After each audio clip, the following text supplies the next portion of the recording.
श्री राधे राधे मित्रांनो, कॅमेरासमोर संवाद साधण्याचा आज आहे आपला 7वा दिवस.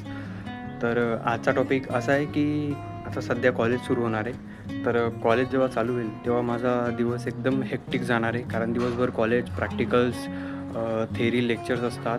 लेक्चर झाल्यावर मग मध्ये लंच ब्रेक होतो आणि त्यात मग नंतर प्रॅक्टिकल्स होतात 3:30 वाजेपर्यंत. त्यात उभं राहावं लागतं खूप वेळ. प्रॅक्टिकल्स परफॉर्म करावं लागतं. घरी येऊन अजून अभ्यास आणि मी GPATचा पण अभ्यास करतो आहे. त्याचे लेक्चर्स असतात माझे तर ऑनलाईन, तर ते पण करावे लागतात. खूप जनरल रायटिंग असतं, ते करण्यात खूप टाईम जातो आणि हे सगळं करून मग रिव्हिजन वगैरे सगळं खूप काही असतं. लगेच सेशनल म्हणून एक्झाम असते 2 त्या होतात.